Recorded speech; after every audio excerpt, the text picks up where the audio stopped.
and dramatic entrance. Anyway, hello and welcome back to another open day at a local farm. I've not filmed one of these in years now, but we're starting out by having a little look at the tractors. There's a few nice classic cars over there which I've just managed to go ahead and got some b-roll of, which hopefully you'll probably see after this clip or some way through the video. But yeah, there's a lot of tractors and things here today. I've got to be really careful where I step because this is a working farm after all, and there is evidence of it being a working farm all over the place. But we've got a couple of nice old tractors and stuff up here. I really don't know much about tractors, but I thought it would be nice to have this sort of start the video off so people in the world of agriculture actually know more about this, can probably tell me what half of these are meant to be doing. I know that's a feeder. That's about it. But yeah, I've got some really nice ones over here today. I will go closer, but sadly this year they've got tape in the way, which means I can't do that, which is honestly very disappointing. But oh well, it's probably to keep with modern day health and safety standards in case somebody falls off a tyre. So moving around here, we've got your nice old tractors. Again, I'm having to really watch where I'm going around here. Wow. And then we get to these. Them things are massive, seriously. I can't put across on camera just how tall these things are. They really are massive. Now I've got another one over here which is just as tall, if not taller, than the tractor we just looked at, which is known as the JCB Fast Track.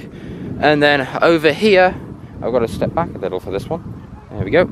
And yeah, it's let's just say it's quite the display. I'll just put it that way. I've got to be so careful trying to get back across here. This place is And now over to the sort of way back end of the field, we've got some more old classics down here, including some people over there, but I'm probably going to try and not get them in the film just in case they don't want to be in it. This bit of the field is a little bit more breezy, so I hope my mic muff is good, because otherwise that's £7 that I wasted on Amazon. Just when you thought there couldn't be any more tractors, I got ya. There's one more just here, the Ford 4000. Don't know too much about it, but the window's open, so go have a look. There, wasn't that entertaining? Right, let's go have a look a bit further around here, shall we? Honestly, I'd be surprised if this one got through an MOT. Anyway, here's some of the classic cars that you've got out here. There's some pretty cool stories to this one. This was sort of built up from nothing. So if you go ahead and have a little bit of a look over here where it says Terry Mark II, you've got all of the details on there. So go ahead and pause the video to go ahead and read all of those, because otherwise I'm going to be there until next year.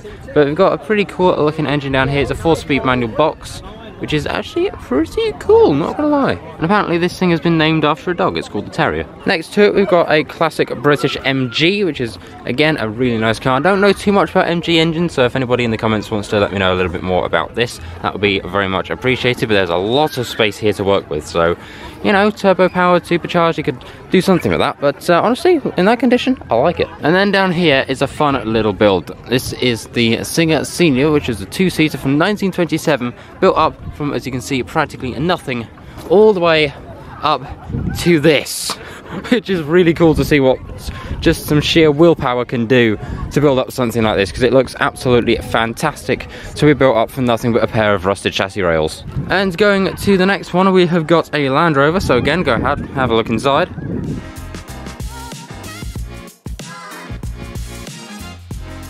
And we'll see that I believe this is, I don't want to say a Series 3, but I know it certainly looks like one. Oh, and as mentioned, here's a little bit of footage as well. Enjoy.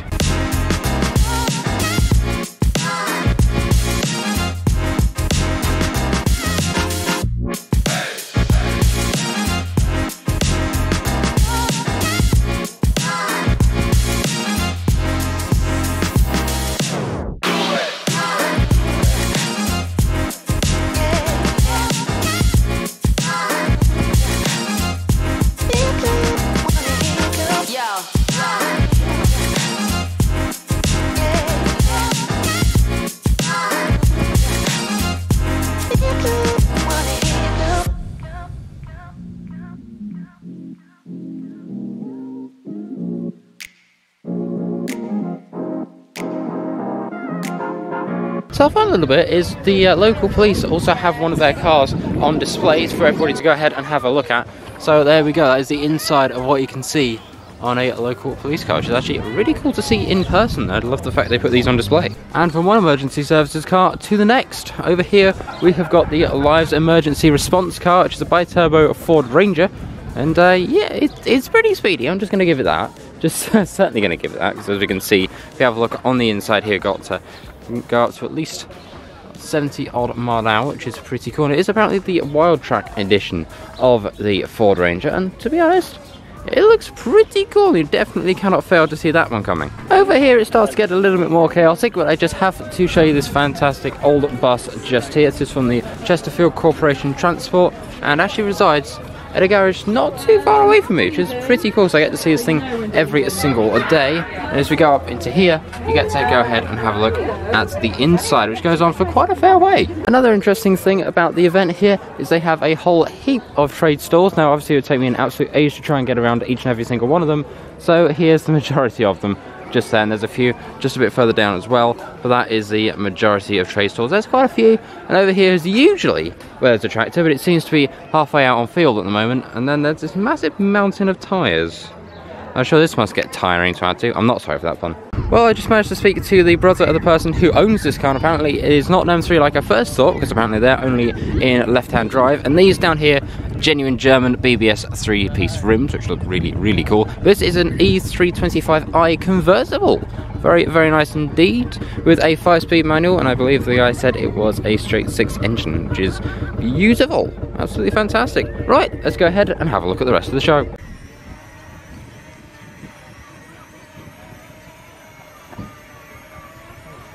Well, here we are now, back out in the car park. We've had a little bit of a look around the show, and it's not so much a car park as more of a field. In fact, it is a literal field. But yeah, that is going to be where I'm going to leave this video. I hope you've enjoyed. Like, share, comment, subscribe, all the fun stuff. Yes, there is a Golf R down there, and it is a very interesting looking vehicle. But I will see you all in the next one. Tag out. See ya!